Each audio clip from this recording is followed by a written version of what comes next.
Hi folks, welcome to the Prepared Homestead. This is Travis. Thank you all for stopping by to watch.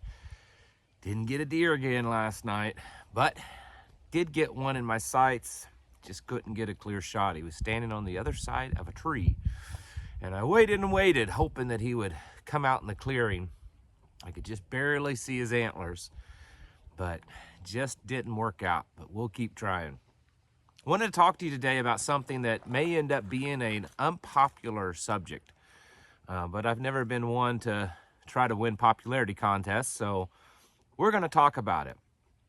And that subject is that, in my personal opinion, I think we do need a collapse as a society. I think this civilization needs to suffer, not suffer in the sense as a punishment, but to go through hard times so that it kind of wakes us up from the debauchery, this insanity that's going on. Now, hear me out on this, because I think that I'm on to something, and I know that I'm not the only one that thinks this way. We've all seen the stuff that's been going on, not just politically and economically and supply chains and all the typical top tier prepper subjects. I'm talking about the absolute insanity that's happening in our culture. This stuff that's happening is very much likened to the Roman Empire of ancient times. In fact, many of you, including myself, has referenced it to that we have just grown so large, so comfortable, so lavish and luxurious in our lifestyle that we have nothing else left to worry about. We have nothing else left to talk about. And so we turn our focus as a society, maybe not as individuals, but as a society, to just insane things. I think that's why you're seeing this kind of sexual revolution happening when it comes to trans ideas, and not just to people, but down to children. And now to the point that it's gone beyond whether you're a boy or a girl or both or neither. It's getting to the point that people are identifying as aliens. They're identifying as animals. They're identifying as inanimate objects. There's so many different identities out there that it's getting to the point that I think only an insane person would say that this is normal.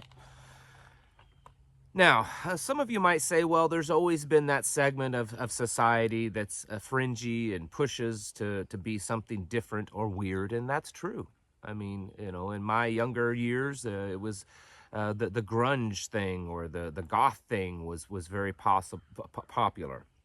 The difference is, though, is that in every generation, when you have that fringe element of the youth that's just trying to push the envelope, you don't have the rest of society trying to normalize that and say that that's okay, to the point that the adults get involved, to the point that the government is passing laws to support it, that this fringe element is to the point that they're teaching it in schools, pushing it on children. In the past, when you have this fringe element of society, everyone just kind of rolls their eyes and say, well, it's their youth. It's their youth, and they will grow out of that. And most of the time that they do. This is very different. This is to the point that all of society is starting to embrace it. They're mutilating children. They are there's actually schools that have areas for children that identify as animals, so that they can use litter boxes, or so that they can eat out of dog dishes and cat dishes. It's absolute insanity. And I believe that the biggest problem with our society is that we've had it too good. I mentioned the other day, and I'll mention it again, I was listening to an interview a while back with Warren Buffett, and regardless of whether you like the guy or not, it's not the point. The point is that he was talking about where he lives, and as many of you know, the guy may be one of the wealthiest men on the planet, But he lives a fairly simple lifestyle, lives in a house that's 40 or 50 years old, drives a simple car that, you know, any middle-class person would own. And he was talking about where he lives, and he lives in a normal middle-class neighborhood, not some wealthy gated neighborhood or anything like that. And he was comparing the neighbors around him. He said most of them, their children go to just normal public schools. They're not so wealthy that they send them to private, you know, preparatory schools. He said everyone is a pretty normal neighborhood that would be found just about anywhere in the United States. He said, but the thing is the people in that neighborhood, they live a better lifestyle than, say, the Rockefellers would have lived or the Rothschilds would have lived a century ago, taking some of the wealthiest of the elites a century ago, and the middle class today lives better than they do. They have air conditioning, they have modern technology, they can cook their food fast, they can have food delivered to their home, they can travel wherever they want at a moment's notice, they can have pretty much anything they want. And the reason is because we have advanced so much as a society and grown economically that even the poorest among us are pretty wealthy compared to the rest of the world. And I think that is the greatest problem with this Western culture, is that we've had it too good for too long. To the point that we have nothing else to complain about. We have nothing to worry about any longer. And so we're making up ridiculous things to talk about and to worry about and to fight amongst ourselves about. It used to be that you had to worry about putting food on your table. And so you would focus on your work so that you could provide for your family.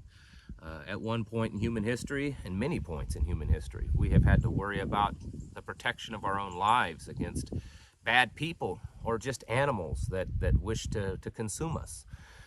We had to struggle just to stay warm, struggle to battle the nature's elements. We had to struggle just to survive. That's been the way it's been for a very, very long time in most of human history.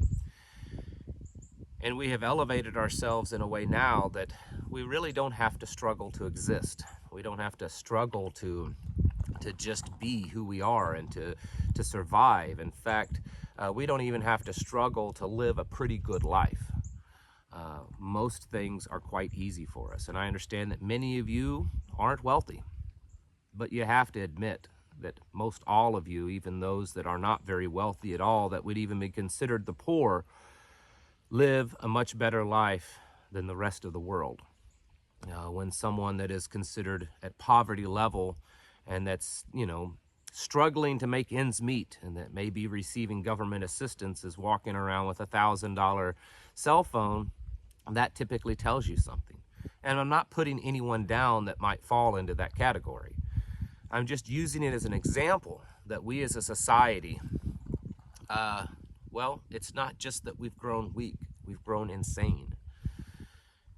It's kind of like pretty much any person. You could take a child or an adult and feed them a junk food diet, sweets, eating out, hamburgers, fast food, whatever it is, a junk food diet. And after a period of time of eating only that, and you try to feed them a healthy, whole foods, well-rounded diet, they're not going to want it. They don't want to eat it. They've lost the taste for that. They only want to eat the junk food. And that's where we are as a society today. We only want to eat the junk food. I would hope that most of you watching may not fall into that category. But the fact is even if you don't, we are still in a much more weakened state than we probably ever have been, because we have built this world around us that there's no risk. There's no risk at all to our existence. And so when I see all the possibilities of a complete collapse around us, I don't necessarily desire it. I mean, I certainly don't desire to see the people that's going to be hurt or even the lives lost because of it. But I do see that it's probably the only way that this culture, this civilization, could actually make a comeback. Um, the fact that the stuff that's coming out, the things that they're pushing, it's absolutely insane, folks. Some of you may be well aware of it because you kind of stay on top of it. Others choose to completely avoid it. For those that are choosing to avoid it, I'm not saying that you're doing something wrong. You're probably right in doing so. But I'm telling you, the ideas, it's absolute insane, the stuff that they're pushing. And it's not just that it's someone online trying to spread some ridiculous idea. They're pushing it in the schools. They're pushing it in libraries and books and TV, things towards children. They're wanting to make surgical alterations of children to fit within these ridiculous ideas. They're wanting laws to be passed so that you have to acknowledge whatever idea they've come up with about themselves. They basically want special treatment. They call it equality. We know that that's not what that means, and that's not what they're pushing for. They're wanting special treatment, and this is a growing problem. There is a real epidemic of mental insanity going on. There's a mental illness in this nation. I mean, there's a spiritual illness too, most definitely, but there's a mental illness spreading through this nation and spreading through our culture. And I don't know that there's any other way to fix it other than this culture, this society, this civilization going through some really hard times. Unfortunately, doing that means that it's going to end up culling the herd. But what is left is going to be a much stronger and much more sane and mentally stable person because they have realized that all the things that they thought were so important mean nothing. And so when I see the things that are happening, I don't wish hard times and pain and even death on people. But I do believe it's the only way that we can somehow bring this ship around.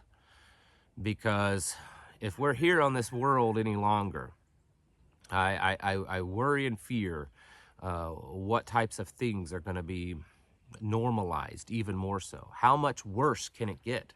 How much worse has it gotten since, well, you've been around?